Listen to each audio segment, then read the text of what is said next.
There is a sound that almost every American from the Gen X and Millennial generations recognizes instantly. That's right, the Nokia Tune ringtone.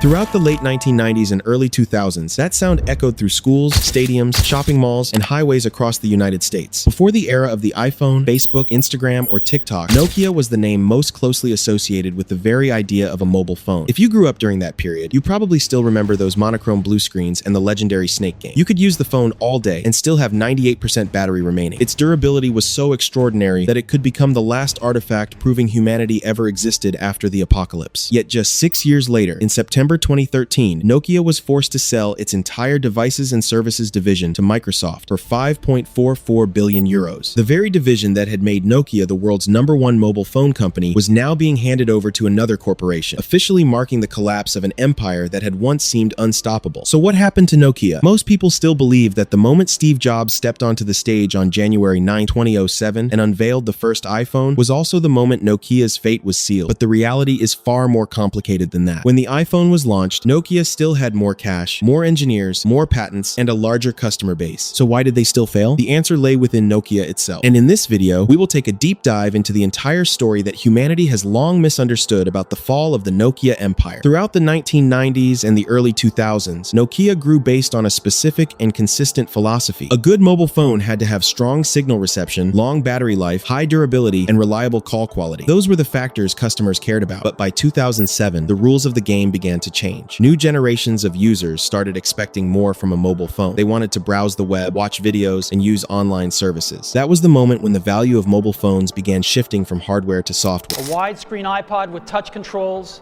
a revolutionary mobile phone, and a breakthrough internet communications. And that was when the real tragedy began. First, we need to understand that Nokia was not easily defeated by a stronger competitor. What truly brought the company down stemmed from three major problems within Nokia itself: strategy, technology, and corporate culture. The first mistake was something that most large companies eventually stumble into: the profit trap. In 2007, when Apple launched the first iPhone, Nokia was still the world's largest mobile phone manufacturer, holding approximately 40% of the global market share. By 2008, even though the smartphone revolution had already begun, Nokia was still generating more than 50 billion euros in revenue and continued to earn billions of dollars in profit from its traditional phone lines. Models such as the Nokia 1100, 1200, 6300, and the E-series continued to sell extremely well across Europe, Asia, and emerging markets. Its manufacturing operations had been optimized over many years. Every device sold delivered attractive profit margins. From the perspective of shareholders and senior management, there was little reason to abandon a highly efficient money-making machine that was still performing exceptionally well. This is what the business world calls the cash trap. When the old business model was still generating enormous cash flow, sacrificing current profits to invest in a future that was not guaranteed to succeed was seen as far too risky. However, it was not that Nokia was unwilling to change and innovate. During the period from 2007 to 2010, Nokia understood that it needed a more modern smartphone platform. But instead of committing all its resources to building a new operating system, the company continued to invest heavily in extending the lifespan of Symbian. And in doing so, it inadvertently opened the door to a second problem: technology. Throughout the early 2000s, Symbian was the world's most successful smartphone operating system. Before the iPhone appeared, more than 70% of smartphones worldwide were running Symbian. But Symbian was designed primarily for physical keyboards, small screens, simple applications, and a user experience centered on calling, texting, and email. Moreover, its system architecture was highly complex. Many former Nokia engineers later described Symbian as a code labyrinth, with millions of lines of code accumulated over years of development. Every new feature had to remain compatible with countless legacy components. Each update added yet another layer of complexity. Won the world.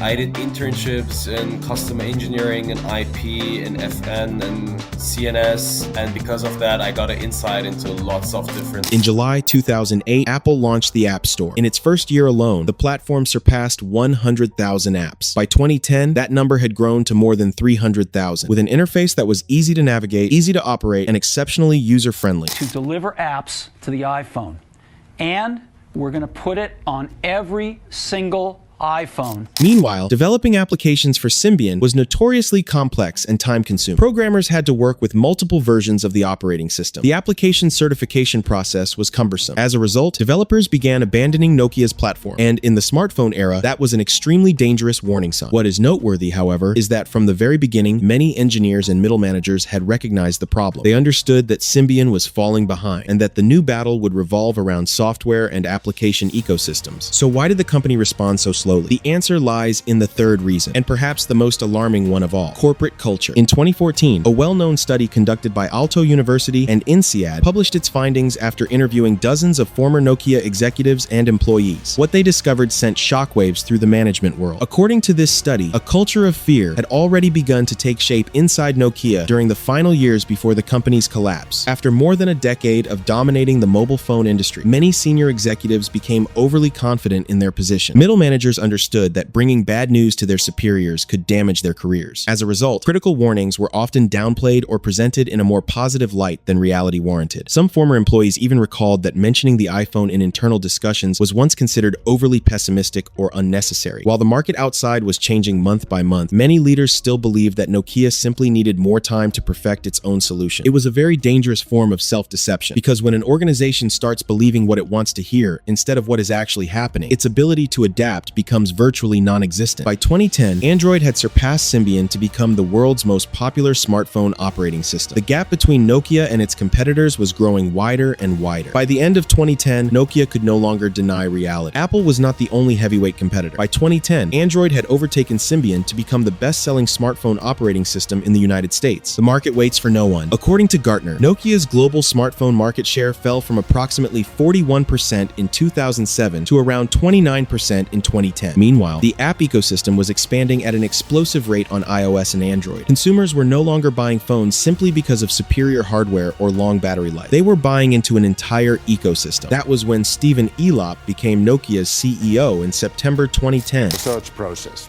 We wanted to ask ourselves, and we certainly did, who would be the best person to lead Nokia and enable the renewal to be accelerated. Before joining Nokia, Elop had served as president of the business division at Microsoft. As soon as he took over, he recognized a difficult reality. Nokia was no longer leading the smartphone race. The company was falling behind Apple and Android. On February 8, 2011, an internal memo written by Elop was leaked to the public. The document quickly became one of the most famous texts in the history of the technology industry under the name Burning Platform. I'm going to share what I've learned and what I've come to believe.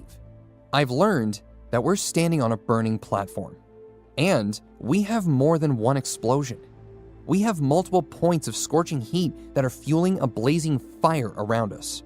In this memo, Elop tells the story of a worker standing on a burning oil platform in the North Sea. If he stayed where he was, he would certainly die. If he jumped into the freezing waters below, his chances of survival would still be slim, but at least it was a chance. Elop's message was crystal clear. Nokia's current platform is burning. At that moment, the greatest danger was not change. It was continuing to maintain the status quo. And we're not collaborating internally. Nokia, our platform, is... Just a few days after this memo, Nokia announced a historic game-changing decision. The first option was Android. In early 2011, Android was growing at a staggering pace. Samsung, HTC, Motorola, Sony Ericsson, and many other manufacturers had already joined the ecosystem. Most importantly, the platform had proven its ability to compete directly with the iPhone. The second option was Windows Phone, a new operating system introduced by Microsoft in late 2010. Its modern design and Metro interface were highly praised. However, its market share was virtually non-existent. Its App Store was still very small, and it had not yet been proven on a global scale. And Nokia chose the second option. Looking back from today, many people believe that Nokia missed a golden opportunity by not choosing Android. But in 2011, the situation was far more complicated. If it had switched to Android, Nokia would have had to compete directly with Samsung and dozens of other manufacturers on the same platform. The company's leadership feared that Nokia would lose its differentiation and become merely a hardware manufacturer. Meanwhile, Microsoft presented an attractive offer. Microsoft committed to supporting Nokia with billions of dollars in the form of platform support payments. More importantly, Nokia would become Microsoft's #1 strategic partner in the smartphone war. On February 11, 2011, Nokia and Microsoft officially announced their strategic alliance. At first, everything seemed promising. Lumia models such as the Lumia 800 and the Lumia 920 received widespread praise for their design, build quality, and photography capabilities. The Lumia 920 was even considered one of the best camera smartphones in the world in 2012. But the core problem was not the hardware, it was the ecosystem. By 2012, Apple's App Store had surpassed 700,000 apps. Google Play had also reached a similar scale. Meanwhile, Windows Phone possessed only a tiny fraction of that number. Many popular apps arrived very late or never arrived at all. Instagram took years to become available on Windows Phone. Snapchat never officially supported the platform. Many banking, entertainment, and local service apps were also absent. A severely underdeveloped ecosystem led to a user base that was far too small, discouraging developers from investing in the platform. Fewer developers resulted in fewer apps. Microsoft and Nokia attempted to reverse reverse the situation. They spent hundreds of millions of dollars on developer support programs. Microsoft even paid certain companies to bring their apps to Windows Phone. Yet the challenge became increasingly difficult to solve. On September 3rd, 2013, Nokia announced the sale of its Devices and Services division to Microsoft for approximately 5.44 billion euros. The transaction was officially completed in April 2014. It has sold its mobile division to Microsoft for 5.44 billion. Ironically, the deal failed to save Microsoft as well. In 2015, Microsoft wrote down approximately 7.6 billion US dollars related to the Nokia acquisition and laid off thousands of employees connected to its phone division. By 2017, Windows Phone had virtually disappeared from the market. The gamble that was expected to create a third competitor to challenge Apple and Google ultimately ended in complete failure. What makes this story particularly remarkable is that Nokia did not collapse while it was weakening. Rather, it had already planted the first seeds of its failure during the very height of its success. Few people know that Nokia originally had nothing to do with technology. In 1865, Finnish engineer Fredrik Idestam founded a pulp mill on the banks of the Nokian Virta River. Over the following century, the company continuously expanded into a wide range of industries. It produced paper, rubber boots, electrical cables, and tires. By 1967, the group's three major businesses had merged to form Nokia Corporation. Looking at Nokia at that time, very few people could have imagined that the company would become a global symbol of the mobile communications industry. Yet it was precisely this history of constant transformation that created a unique capability. Nokia became exceptionally skilled at adapting to changes in the market. In the late 1980s and early 1990s, while many European conglomerates were still focused on consumer electronics and industrial equipment, Nokia began betting on a new technology called GSM, short for Global System for Mobile Communications. This was the digital mobile network standard being developed in Europe. This was a make-or-break gamble. In 1992, Jorma Ollila became CEO and made a bold decision to focus almost all of Nokia's resources on telecommunications and mobile phones. It was a turning point that changed the company's history. In 1998, Nokia surpassed Motorola to become the world's largest mobile phone manufacturer. By 2007, the company controlled approximately 40% of the global mobile phone market. In other words, out of every 10 mobile phones sold worldwide, about 4 carried the Nokia logo. But the most remarkable achievement was not just the speed of its growth, it was its ability to scale on a global level. Nokia understood a very simple principle. If you want to dominate the market, you must have a presence in every price segment and every geographic region. While many competitors focused on developed markets, Nokia built a manufacturing and distribution network that spanned the globe. Its phones were sold in New York, London, and Tokyo. At the same time, they were also available in rural areas across India, Africa, and Southeast Asia. Thanks to its optimized supply chain, Nokia was able to manufacture devices at low cost while still delivering exceptional durability and battery life. That was an advantage that very few competitors at the time could replicate. They built a product portfolio that virtually covered the entire market. If you were a student or an everyday consumer, there was the Nokia 3310. Launched in 2000, this model sold approximately 126 million units and became a symbol of durability. If you needed an affordable phone for emerging markets, there was the Nokia 1100. Launched in 2003, this model sold more than 250 million units, becoming one of the best-selling consumer electronics devices of all time. If you wanted a stylish device, Nokia offered the 8110 series, famous for its curved slider design. This phone appeared in the blockbuster film The Matrix in 1999 and quickly became a pop culture icon. If you were a young gamer, Nokia even challenged Nintendo with the N-Gage. Launched in 2003, the result was staggering numbers. In 2007, Nokia generated revenue of more than 51 billion euros. In that same year, the company sold approximately 437 million mobile phones worldwide. At its peak, Nokia was the most valuable brand in Europe and a source of pride for the Finnish economy. So, where is Nokia today? The answer surprises many people. Nokia has not truly disappeared. Today, phones bearing the Nokia brand are primarily manufactured by HMD Global, a Finnish company founded in 2016 and licensed to use the Nokia brand. Today, Nokia focuses on telecommunications infrastructure, networking equipment, data centers, 5G technology, and enterprise solutions. These are the technologies that power much of the modern world. And perhaps this is the most fitting ending to this story. An empire that once controlled nearly half of the global mobile phone market did not collapse because of a single wrong decision. It was the result of many years of slow adaptation, numerous missed opportunities, and one final gamble that failed. It ultimately led to the quiet exit of an empire from the playing field. Perhaps that is why Nokia's story continues to be discussed in most business classes, innovation studies, and technology debates to this day. Because this is not merely the story of a phone company, it is the story of what can happen to any business when it dominates the market for too long. In strategic management, this phenomenon is known as core rigidity. In other words, the very things that make you strongest today can become the greatest barriers to change tomorrow. And when we look at the market today, the question is no longer what happened to Nokia. Instead, it is who will be the next Nokia? Could it be Apple in the AI era? Google in the face of the rise of new search models? Tesla as the the electric vehicle market becomes increasingly competitive, in your opinion, which company today is most at risk of following in Nokia's footsteps? And which giant would you like me to analyze in the next video? Don't forget to leave a comment below. Goodbye, everyone.